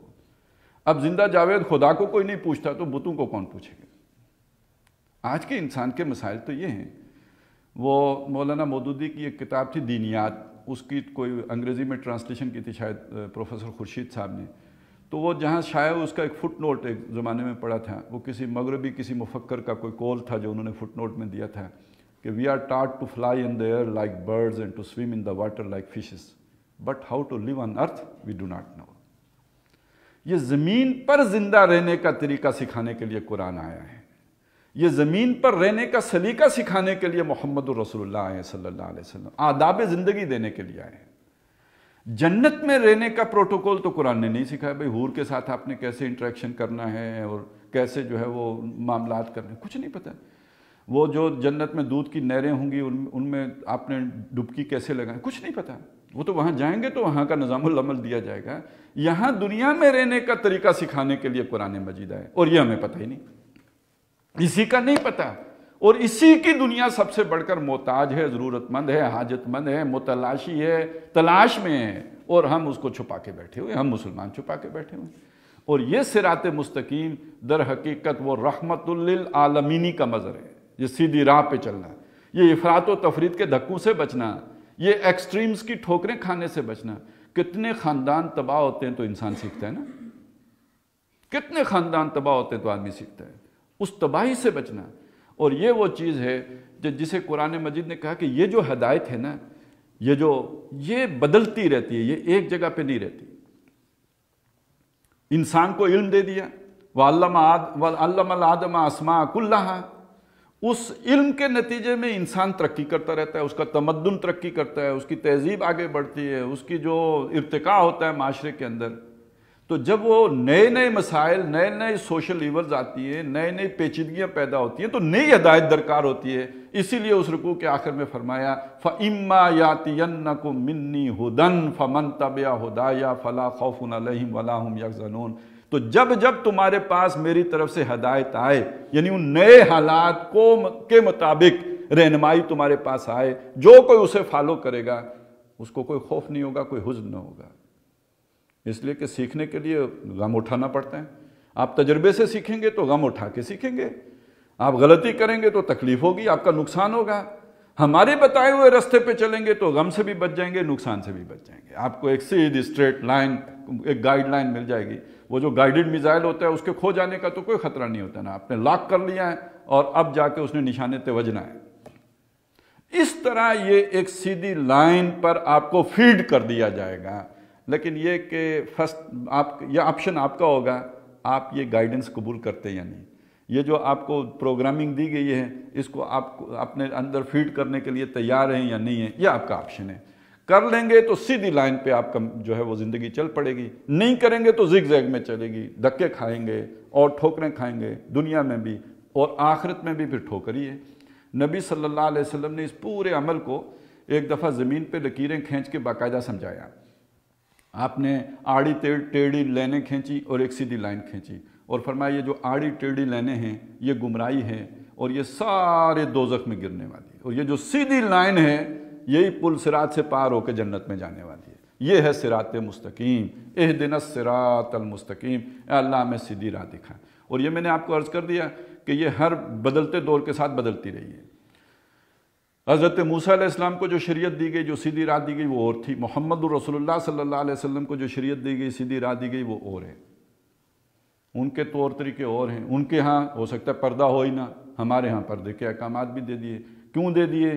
اب انسان بہرحال اس کے احساسات بھی بدل چکے ہیں، وہ پرانا آدمی نہیں رہا. آپ ذرا اتنی بات سوچیں، پرانا آدمی جو موسیٰ علیہ السلام کے دور کا تھا اس کو تو چھوڑیں، آج سے 100 سال پرانے آدمی کو دیکھیں جسے کہیں 7 دنوں کے بعد نہانے کا موقع ملتا تھا، کھیتوں میں کام کرتا تھا، مشقت اٹھاتا تھا، تو اس کے یہ اس طرح کے جذبات تو ویسے ہی بہت مان پڑے ہوئے ہوتے تھے اتنی مشقت کی وجہ سے. اور دوسری بات یہ ہے کہ یہ جو مخالف جنسیں ہیں، پسینے چھوٹے ہوئے ہیں، میک اپ کا کوئی سامان ہی نہیں ہے، آلود پرانے کپڑے پہنے ہوئے ہیں، تو اتنی اٹریکشن بھی نہیں ہوتی تھی. اور اب جس دور میں ہم رہ رہے ہیں کہ جس کے اندر یہ اتنا کاسمیٹکس آ گئے ہیں اور صفائیاں اتنی ہو گئی ہیں، ستھرائیاں اتنی ہو گئی ہیں کہ جدھر نظر اٹھے پھر وہ ٹک کے ہی رہ جاتی ہے، تو اب اس میں تو وہ پھر پابندیاں زیادہ کرنی پڑیں گی نا. تو محمد الرسول اللہ صلی اللہ علیہ وسلم کو آ کے کامل دین دیا گیا، مکمل شریعت دی گئی، اس کی تکمیل کر دی گئی. وہ کس معنی میں؟ انسان نے ترقی کر کے جہاں پہ پہنچنا تھا، جو مسئلے مسائل اب قیامت تک کے لیے پیدا ہونے تھے، ان سب کا حل محمد الرسول اللہ کی شریعت میں سمو دیا گیا.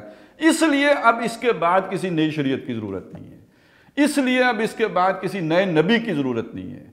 انسانیت نے جو ترقی کرنی تھی، جو سوچنا تھا، جہاں تک پہنچنا تھا، تمدن نے جہاں تک اٹھنا تھا وہ اٹھ چکا، اس کا ابتدائی خاکہ تیار ہو چکا. لہذا شریعت بھی آپ کو مکمل طور پر دے دی گئی.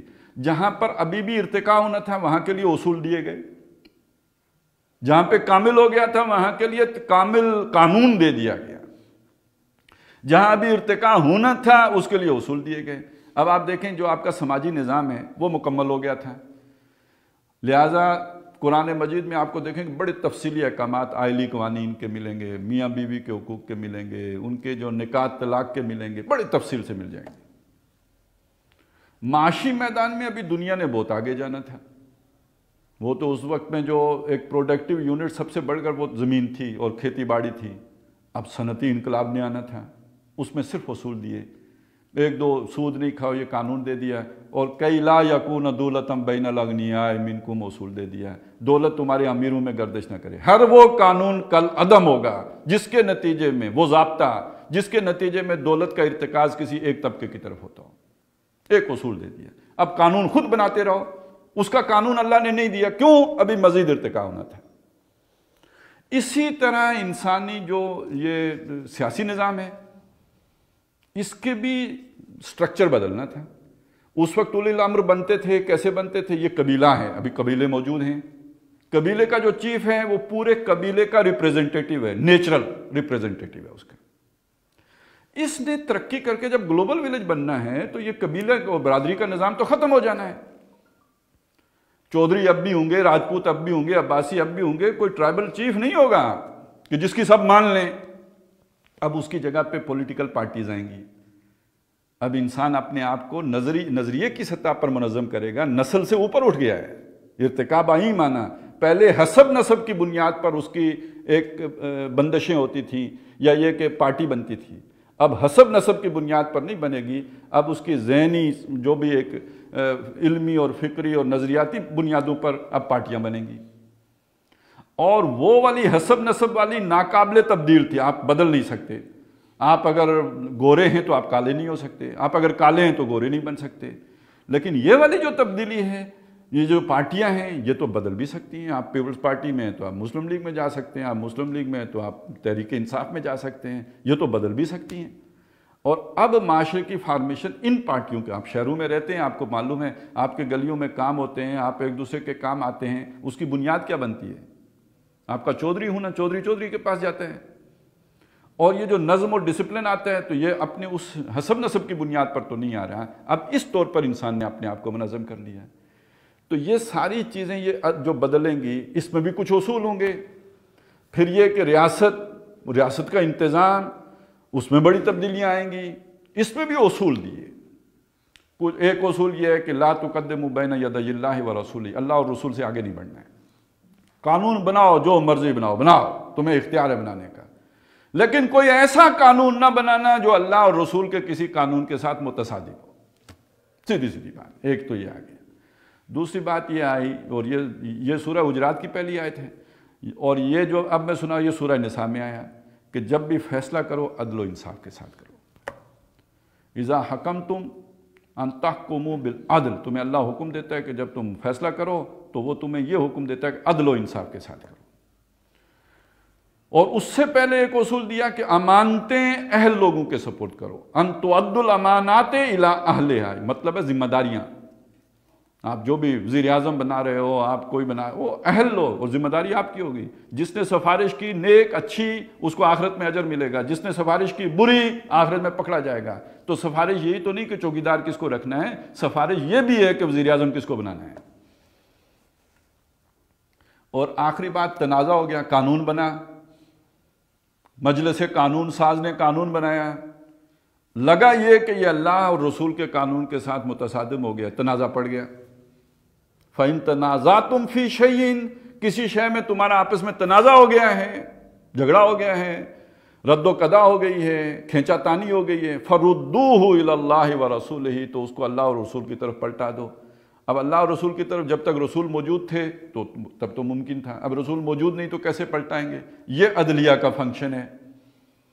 جیسے آئین سے متصادم قانون بن جائے تو سپریم کورٹ قلعدم کر دیتی ہے، تو جو آپ نے وفاقی شرعی عدالت بنائی ہوئی ہے، اگر اس کو سپریم کورٹ والے اختیارات دے دیں تو اس کے سامنے جب جا کے وہ پیش ہو، اسے کہے کہ یہ آئین سے یعنی قرآن و سنت سے متصادم ہے، قانون قلعدم ہو جائے، تو وہ تنازع ختم ہو گیا، حل ہو گیا، نیا قانون بن جائے گا۔ وہ مجلس قانون ساز بنائے گی، وفاقی شرعی عدالت نہیں بنائے گی وہ، لیکن یہ کہ اس نے اگر خلاف شرع بنا لیا ہے تو اس کو اٹھا کے پھینک دے گی عدالت۔ اللہ خیر صلی اللہ، یہ آپ کے سیاسی نظام کے لیے رہنمائی آ گئی۔ تو جہاں جہاں پہ تفصیلی احکامات کی ضرورت تھی وہاں تفصیلی دے دیے، جہاں ابھی مزید ارتقاء کرنا تھا معاشرے نے، اس کے لیے جو ہے اصول دے دیے کہ ان اصولوں کے اندر رہتے ہوئے اپنے وقت کے مطابق قانون سازی کر لینا، ڈھانچہ بنا لینا، شکل و اختیار کر لینا، ان اصولوں کے خلاف نہیں کرنا۔ تو یہ صراط مستقیم جو مانگی، یہ محمد الرسول اللہ صلی اللہ علیہ وسلم کی صورت میں دے دی۔ اچھا، حضور صلی اللہ علیہ وسلم کا ایک تو عمل ہے نا، لیکن وہ عمل بیس کس پہ کرتا ہے؟ وہ قرآن مجید پر کرتا ہے۔ وَمَا يَنْطِقُ عَنِ الْهَوَىٰ إِنْ هُوَ إِلَّا وَحْيٌ يُوحَىٰ، وہ اپنی مرضی سے کچھ نہیں کرتے، وہ وہی کرتے ہیں جو ان کی طرف وحی کیا جاتا ہے۔ لہٰذا صراط مستقیم کیا شے ہے؟ در حقیقت قرآن مجید ہے۔ اگلی سورہ بقرہ شروع کس سے ہوتی ہے؟ الف لام میم ذالک الکتاب لا ریب فیہ ھدی للمتقین۔ آپ نے صراط مستقیم مانگی، یہ متقیوں کے لیے ہدایت ہے جو اللہ نے دے دی ہے۔ یہ جو کتاب مبین دی ہے یہی تو ھدی للمتقین ہے۔ تو صراط مستقیم کوئی امیجنری لائن نہیں ہے جو آپ نے کہیں جنگل میں جا کے تلاش کرنی ہے، خیالی تصویر، بلکہ یہ کہ یہ قرآن مجید در حقیقت صراط مستقیم ہے۔ اور یہ میں نے صرف کوئی عقلی بات ہی نہیں کی، نبی اکرم صلی اللہ علیہ وسلم کی ایک بڑی طویل روایت ہے، حضرت علی رضی اللہ تعالیٰ عنہ سے مروی ہے، اور حضور نے حضرت علی کو بات بتائی بھی تھی، وہ اس میں یہ وَهُوَ الصِّرَاطُ الْمُسْتَقِيمُ کے الفاظ بھی، یہ قرآن ہی صراط مستقیم ہے۔ تو جو ہم نے مانگی یا انسان نے مانگی اللہ تعالیٰ سے صراط مستقیم، تو وہ صراط مستقیم در حقیقت قرآن مجید ہے۔ اب آیا اس سے آگے، یا یوں کر لیجئے کہ اس صراط مستقیم کی جتنی انسان کی مانگ ہے، جو ڈیمانڈ ہے جس شدت کی، اس کا اظہار اس کی تشریح سے ہوتا ہے کہ اس نے کتنا موقت کیا، کتنا مختلف پیرائے میں بیان کیا۔ تو ایک پیرایہ یہ اختیار کیا کہ صراط الذین انعمت علیہم، یعنی یہ صراط مستقیم کیا شے ہے؟ ان لوگوں کا رستہ کہ جن پر تیرا انعام ہوا ہے۔ منعم علیہم لوگ، یہ کون ہیں؟ اللہ کا انعام انبیاء پہ ہوا ہے، پھر ان کے جو سچے پیروکار تھے صدیقین ان پر ہوا ہے، جو شہداء ہیں جنہوں نے اپنی جانیں اس رستے میں قربان کیے ہیں ان پر ہوا ہے، اور جو نیکوکار لوگ ہیں یہ ہیں جن پر اللہ کا انعام ہوا ہے۔ یہ وہ ھذہ امتکم امۃ واحدہ ہے، یعنی ایک اعتبار سے ہم امت مسلمہ ہیں، لیکن یہ کہ اگر دین کے اعتبار سے اور صراط مستقیم کے اعتبار سے دیکھیں تو آدم علیہ السلام سے لے کر آج تک جو لوگ بھی صراط مستقیم پر چلنے والے ہیں یہ امت واحدہ ہی ہیں۔ امت کا ایک معنی ہے ہم مقصد لوگ، اما یومو کے ایک معنی جو ہے ارادہ کرنا ہے، آمین الحج جو ہیں جنہوں نے حج کا ارادہ کر لیا ہے، تو امت وہ لوگ کہ جن کا ارادہ ایک ہے۔ وہ تبلیغ والے کہتے ہیں نا ارادہ کر لو، تو ایک وہ ارادہ ہے جو آپ نے اللہ کو راضی کرنے کا کیا ہے اور صراط مستقیم پر چلنے کا کیا ہے، تو وہ تمام ہم جولی لوگ، ہم مقصد لوگ، ایک منزل کے راہی، یہ ایک امت ہے۔ ھذہ امتکم امۃ واحدہ، منعم علیہم لوگ جن پر اللہ نے انعام کیا ہے، جن پر اللہ کی نوازشیں، اور سب سے بڑی نوازش ہدایت ہے، اس لیے کہ جس کو ہم کہتے ہیں اللہ کا فضل، دولت ہے اللہ کا فضل، صحت ہے اللہ کا فضل، اولاد ہے اللہ کا فضل، اچھا جو ہے اللہ نے سٹیٹس دے دیا اس کا فضل، نوکری دے دی، چانس دے دیے فضل، لیکن یہ سارے فضل جو ہے وہ مصیبت بن جائیں گے اگر ہدایت ساتھ نہیں ہے تو۔ صحت ہے ہدایت نہیں ہے بدماشیاں کریں گے لوگ، دولت ہے ہدایت نہیں ہے عیاشیاں کریں گے لوگ، ہر نعمت زحمت ہے اگر اس کے ساتھ ہدایت شامل نہ ہو تو سب سے بڑی نعمت کیا ہے؟ وہ ہدایت ہے۔ تو سب سے بڑا انعام ہدایت یافتہ لوگ جن پر تیرا انعام ہوا، یعنی جن کو تو نے ہدایت سے نوازا ہے۔ بلکہ یہ جو ہدایت ہے اہدنا جو ہم نے اللہ سے مانگی ہے، تو اس میں اس کے مفہوم میں یہ بات شامل ہے کہ آپ نے کسی کو اشارتاً رہنمائی دے دی ہو، یہ بھی ہدایت ہے، اور اس میں یہ بھی شامل ہے کہ آپ نے انگلی پکڑ کے اسے چلایا ہو اور اسے منزل مراد تک پہنچا دیا ہو۔ قرآن مجید نے اس معنی میں بھی استعمال کیا ہے۔ جو لوگ جنت میں چلے جائیں گے جنت میں پہنچ کے یہ بات کہیں گے الحمدللہ الذی ہدانا لہذا، کل شکر تعریف اس اللہ کے لیے جس نے ہمیں یہاں پہنچا دیا۔ وما کننا لنہتدی لولا ان ہدانا اللہ، اللہ اگر یہاں نہ پہنچاتا ہم کبھی نہ پہنچ سکتے۔ تو گویا اس نے منزل مراد تک پہنچایا، جیسے انگلی پکڑ کے کسی کو پہنچائیں، تو ہدایت کے اندر یہ چیز بھی شامل ہے۔ تو جن پر تیرا انعام ہوا، جن کا تو نے ہاتھ پکڑا پھر چھوڑا نہیں، جن پر تو نے اپنی نوازشات کی ہیں، اپنا کرم کیا ہے، غیر المغضوب علیہم، ان پر تو نے غضب نہیں کیا، ان پر تو نے انعام کیا، نہ کہ ان پر تو نے غضب کیا ہو، ان پر تیرا غضب نہیں ہوا، ان پر کوئی وہ غضب تو ان پہ غضبناک نہیں ہوا، وہ مغضوب علیہم نہیں ہوئے، ان پہ غضب نہیں اترا۔ اس کا معنی مفہوم کیا ہے؟ پہلے بات کو سمجھ لیتے ہیں۔ یہ غیر مغضوب غضب کس پہ ہوگا؟ جس کو رستہ معلوم ہے، اسے پتہ ہے یہ اسٹریٹ لائن جا رہی ہے اور مجھے اس پہ چلنا ہے، جان بوجھ کے کسی پگڈنڈی پہ پڑ جائے کیونکہ وہ نشیب میں جا رہی ہے، کیونکہ اس کی نفسانی خواہشات کے مطابق ہے، کیونکہ اس میں اس کی لذتیں پوری ہونے کا امکان ہے، یہ اسے مشکل معلوم ہوا، اس سے وہ دائیں بائیں ہو گیا، جان بوجھ کے ہوا، معلوم ہے یہ غلط تھا، غلط کر رہا ہوں، پھر بھی کیا۔ اس کے لیے پھر اس نے کوئی نہ کوئی بہانہ ڈھونڈا، عذر تراشا، اس کی جسٹیفیکیشن ریشنل بنایا، عذر گناہ تراشا، یہ جو شے، اور وہ بڑا اس نے اس کو اچھے الفاظ بھی بنایا۔ آج کل جیسے ہم بے حیائی کے رستے پہ چلنے کے لیے کہتے ہیں روشن خیالی، الفاظ بدل دیے، کتنا اچھا لفظ ہے روشن خیالی۔ کون نہیں ہوگا جو کہے گا میں روشن خیال بنوں، لیکن اس روشن خیالی کا مفہوم کیا ہے؟ جو کہ آپ ہر طرح کی بے غیرتی کے لیے تیار ہو جائیں، یہ روشن خیالی ہے۔ پھر اس کا نام ٹالرنس رکھا، تو اچھے اچھے الفاظ دے کے اس گمراہی کی جسٹیفیکیشن کی۔ زخرف القول غرورا جسے کہا گیا سورہ انعام میں، کہ بات تو بڑی مزین ہے، بڑی ڈیکوریٹڈ ہے، بڑی سنہری ہے، بڑی دلربا ہے، لیکن یہ کہ ہے دھوکہ، ڈسپشن ہے ٹوٹلی۔ تو جو شخص جان بوجھ کے خود گمراہ ہوا اور دوسروں کو ہدایت اسے معلوم ہو گئی، اسے اللہ نے دے دی، پتہ لگ گیا۔ آج کے دور میں ایک شخص کو پتہ لگ گیا دین کی اصل تعلیمات یہ ہیں، پہلے کھو دی گئی تھی، بادشاہوں کے ظلم کا شکار ہو گئی تھی، دور ملوکیت میں آنکھوں سے اوجھل کر دی گئی تھی، اصل تعلیمات یہ ہیں، معلوم ہو گیا۔ لیکن ان پہ اگر چلیں گے تو ساری دنیا کے خطرات مول لے لیں گے، پھر کاروبار کا بھی خطرہ ہے، پھر تنگ بھی کیے جائیں گے، ہزارہا خطرات ہیں۔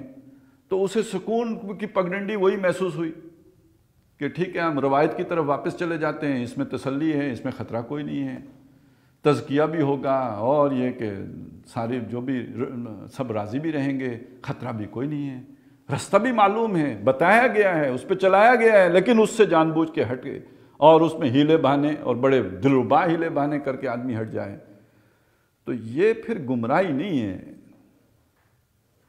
یہ ڈھٹائی ہے، یہ اللہ تعالیٰ کے ساتھ کھیل کھیلنا ہے، یہ اللہ کو دھوکہ دینے کی کوشش ہے۔ یخادعون اللہ والذین آمنوا، وہ دھوکہ دینے کی کوشش کرتے ہیں اللہ کو اور ایمان والوں کو۔ روپ دیکھیں، انداز دیکھیں، معلوم ہوگا بڑے اللہ والے ہیں، لیکن دل میں تو کچھ اور ہی خناس پال کے بیٹھے ہوئے ہیں، اندر خانے تو کچھ اور ہیں۔ تو یہ دھوکہ بازی ہے۔ یہ جو دھوکے باز ہیں یہ اللہ کے غضب کا شکار ہوتے ہیں، اور تاریخ میں اس غضب کی کامل مثال اگر کوئی اجتماعیت ہے تو وہ یہود ہیں۔ لیکن صرف یہود نہیں ہیں، ہر وہ شخص کہ جس کو اللہ نے ہدایت دی اور اس کے بعد وہ ڈائیورجن اختیار کر لے، کسی ریشنل بنا کے، کوئی اس کی عذر تراش کر کے، کوئی سنہری فلسفے بنا کر، کسی نام پر اس ہدایت سے انحراف کر لے، یہ مغضوب علیہم لوگ ہیں، ان پر اللہ کا غضب ہے، جیسے کہ یہودیوں پر ہوا۔ تو یہ صرف یہودی نہیں ہے، ہر وہ شخص جس کو اللہ نے توفیق دی اور وہ پھر اس سے ہٹ گیا۔ اسی کو تو سورہ اعراف میں ایک شخص کے طور پر بیان کیا ہے، وَاتْلُ عَلَيْهِمْ نَبَأَ الَّذِي آتَيْنَاهُ مِنْ آيَاتِنَا، اس شخص کا واقعہ ان کو سنائیے جس کو کہ ہم نے اپنی آیات سے نوازا تھا، کرامات عطا کی تھی، یعنی ہدایت پر گامزن ہوا، انعام کیا اس کے اوپر۔ فَانْسَلَخَ مِنْهَا، اس سے نکل بھاگا، اس صراط مستقیم کو چھوڑ کے اپنی پگڈنڈی پہ چل پڑا۔ فَأَتْبَعَهُ الشَّيْطَانُ، ظاہر ہے صراط مستقیم کے اوپر آپ موٹر وے پہ جا رہے ہیں، پولیس بھی ہے، آپ کو تحفظ بھی حاصل ہے، جب آپ وہاں سے کہیں دائیں بائیں اتر گئے تو اب آپ جو ہے کسی کا بھی ڈاکو کا شکار ہو سکتے ہیں، تو یہ شیاطین کا پھر شکار ہو۔ فَأَتْبَعَهُ الشَّيْطَانُ، شیطان اس کے پیچھے لگ گیا، فَكَانَ مِنَ الْغَاوِينَ، وہ گمراہوں میں سے ہو گیا۔ آگے جا کے بیان کیا، فَمَثَلُهُ كَمَثَلِ الْكَلْبِ، یہ اب عام آدمی نہیں ہے، اس کی مثال کتے جیسی ہے۔ ان تحمل علیہ یلہس او تترکہ یلہس، جس کتے پر آپ بوجھ لا دیں تو بھی ہانپتا ہے، ہٹا دیں تو بھی ہانپتا ہے۔ ایک وہ شخص ہے جسے ہدایت کا پتہ نہیں تھا، گمراہ ہو گیا، ایک وہ شخص ہے جسے صراط مستقیم کا پتہ تھا، وہ بھی راستہ چھوڑ گیا، تو یہ تو اس کتے جیسا ہو گیا کہ جس کے اوپر بوجھ لدا ہو تو بھی یہاں پہ، نہ لدا ہو تو بھی یہاں پہ۔ اس کو معلوم تھا صحیح راستہ پھر بھی گمراہ ہو گیا، دوسرے کو نہیں معلوم تھا اس لیے گمراہ ہوا، تو یہ بالکل وہ کتے والی مثال ہے۔ اور ذالک مثل القوم الذین کذبوا بآیاتنا، یہی مثال اس قوم کی بھی ہے جو ہماری آیات کو جھٹلاتی ہے۔ تو یہ مغضوب علیہم کوئی ایک خاص گروہ ہی نہیں ہے، یہ ہر وہ شخص کے جس کو ہدایت آئی ہو اور اس کے بعد وہ اپنی کمزوری کی وجہ سے، لالچ کی وجہ سے، کسی دباؤ کی وجہ سے وہ انحراف کر جائے اور اس کے لیے کوئی بہانے تراش کر لے اور اس کو فلسفائز کر لے، ریشنلائز کر لے، تو یہ لوگ ہیں جو مغضوب علیہم ہیں۔ اب آپ دیکھیں، وہ تھا اکبر، اکبر کو کیا پتا ہدایت کیا ہے؟ وہ ان پڑھ آدمی، رستے میں وہ ہمایوں بھاگ رہا تھا تو ادھر پیدا ہوا، اس کی تعلیم ہی نہیں ہوئی، تربیت جو ہوئی سو ہوئی، تو اصل اس کے پاس جو جانکار لوگ تھے تو وہ تو ابو الفضل اور فیضی تھے، جنہوں نے اسے دین اکبری بنا کے دیا، جنہیں سب معلوم تھا اصلیت کیا ہے، لیکن بادشاہ نے جو بھی انہیں مقرب بنایا ہوا تھا تو بادشاہ کی ضرورت، اس کی خواہش کو پورا کرنے کے لیے انہوں نے دین میں ترمیم کر دی۔ تو مغضوب علیہم و ابو الفضل اور فیضی ہو گئے یا نہیں ہو گئے؟ جو حقیقت جاننے کے باوجود احقاق حق کرنے کی بجائے انہوں نے التباس الحق بالباطل کر دیا، یہ ہے مغضوب علیہم۔ تو وہ دانشور بڑے خطرے میں ہوتے ہیں جو بادشاہوں کے نخرے اٹھانے کے لیے یا ان کی خواہشات پوری کرنے کے لیے دین ہی کو بدل دیتے ہیں، خود نہیں بدلتے، قرآن کو بدل دیتے ہیں، اس کی تعبیر بدل دیتے ہیں، اس کے معنی بدل دیتے ہیں، یہ مغضوب علیہم ہے۔ اور اسی طرح ولضالین، جو گمراہ نہیں ہوئے۔ گمراہی کیا ہے؟ کسی اچھے جذبے کے تحت، یعنی یہ بدنیتی نہیں ہے، نیت صاف ہے، لیکن وہ جو صراط مستقیم رسول نے ڈیفائن کیے اس سے دائیں بائیں ہو گئے۔ یہ ہم نے آیا بر کے درس میں بھی وہ حدیث ہمارے سامنے آئی تھی، وہ جو 3 لوگ آئے تھے جنہوں نے حضور سے ان کی پوچھی تھی اعمال کے بارے میں، تو انہیں اندازہ ہوا کہ شاید حضور تو بخشائیں، ہمیں زیادہ کرنا پڑے گا۔ تو ایک نے کہا ساری رات اللہ کی عبادت کروں گا، دوسرے نے کہا کہ میں ہمیشہ روزہ رکھوں گا، تیسرے نے کہا میں شادی نہیں کروں گا۔ اب یہ ساری باتیں وہ اللہ کو راضی کرنے کے لیے کر رہے تھے، لیکن جب حضور کو معلوم ہوا، بلا کے ان کو ڈانٹا کہ میں تم میں سب سے زیادہ متقی ہوں، میں لیکن رات کو سوتا بھی ہوں، عبادت بھی کرتا ہوں، میں روزہ رکھتا بھی ہوں، افطار سے بھی رہتا ہوں، میں نے کئی شادیاں کی ہیں، تو معلوم ہوا کہ وہ جو رسالت کا معیار ہے، اچھی نیت سے بھی اس سے اگر دائیں بائیں ہوں تو آپ گمراہ ہوں گے۔ اور تاریخ میں اس کی جو سب سے بڑی مثال ہے وہ عیسائیوں کی ہے۔ وہ کوئی ان کے دلوں میں کوئی اللہ کی دشمنی نہیں تھی، اللہ سے بغض نہیں تھا، عداوت نہیں تھی، وہ کوئی اللہ کی نافرمانی نہیں کرنا چاہتے تھے، بلکہ اللہ کو راضی کرنا چاہتے تھے۔ راضی کرنے کے لیے انہوں نے یہ کیا کہ ہم شادی نہیں کریں گے، رہبانیت کی زندگی اختیار کر لی، دنیا سے قطع تعلق اختیار کر لیا، اور اس کے نتیجے میں بہرحال آپ جب غیر فطری رستہ اختیار کرتے ہیں، ایکسٹریم پہ جاتے ہیں، نیکی کے جذبے کے تحت ہی کیوں نہ جائیں، تو وہ پھر انڈے بچے دیتی ہیں، پھر خرابیاں پیدا ہوتی ہیں۔ جو کچھ ہوا پھر آپ کو معلوم ہے، جو وہ تو یورپ کی تاریخ میں آپ کو مل جائے گا کہ پھر وہاں کچھ لوگوں نے تو ہمت کی، اس مشکل رستے کو جس کا انہوں نے انتخاب کیا اس پر پھر پوری جاں فشانی سے کھڑے رہے، لیکن فطرت سے سب تو نہیں لڑ سکتے نا، پھر وہ ہوئی ہیں غلطیاں، اور وہاں پہ جو ہے وہ بدکاریاں بھی ہوئی ہیں، اور پھر اس کے نتائج بھی نکلے ہیں۔ تو یہ گمراہوں میں چوٹی پہ جو ایک گروہ باسط مجموعی پہنچا وہ عیسائیوں کا ہے، لیکن اس کا یہ مطلب نہیں کہ گمراہ صرف وہ ہوئے، کوئی اور بھی ہو سکتے ہیں۔ ہمارے ہاں بھی جو افراط و تفریط اس معاملے میں ہوتی ہے، کوئی عشق میں ترقی کر جاتا ہے تو کوئی کسی اور معاملے میں ترقی کر کے تو وہ پھر ایک انتہا تک چلا جاتا ہے۔ تو یہ افراط و تفریط نیکی کے جذبے کے تحت بھی اگر ہو تو گمراہی پر منتج ہوگی۔ تو دعا جو کی وہ یہ کی کہ صراط مستقیم پر چلاؤ، اور اس صراط مستقیم پر جس پر تیرے انعام یافتہ لوگ چلے، جن پر تو نے نہ غضب کیا، جن پر نہ غضب ہوا اور نہ ہی جو گمراہ ہوئے، یعنی جو گمراہی اور غضب سے بچتے ہوئے انعام یافتہ لوگ بن گئے، ان کے رستے پر ہمیں چلنے کی توفیق عطا فرما۔ تو یہ گویا اس کو بالکل ایک جو جسے کہتے ہیں عملی صورت، ایک بالکل ایک خیال سے نکال کر ایک کنکریٹ حیثیت، ایک بالکل اسے ٹھوس طور پر جو ہے وہ پیش کر دیا کہ ہمیں اس رستے پر چلنے کی توفیق عطا فرما۔ اور میں نے عرض کیا کہ یہ رستہ ہے در حقیقت جسے قرآن مجید واضح کر کے ہمارے سامنے رکھتا ہے۔ اللہ تعالیٰ ہمارے دل میں بھی یعنی دعا سے بڑھ کر یہ آرزو پیدا کر دے کہ ہمیں وہ صراط مستقیم ملے، اور اس صراط مستقیم کا جو صحیح محل اور مقام ہے یعنی قرآن مجید، اس کے ساتھ ہمارا تعلق استوار کر دے، جوڑ دے، ہمیں اس کا جو ہے وہ سمجھنے کی توفیق عطا فرمائے، اس کے علوم کو سیکھنے کی توفیق عطا فرمائے، اور پھر پوری زندگی اس کے مطابق اپنا جو ہے اس کو ڈھالنے کی اور اس پر عمل پیرا ہونے کی توفیق عطا فرمائے۔ اقول قولی ھذا واستغفر اللہ لی ولکم ولسائر المسلمین والمسلمات۔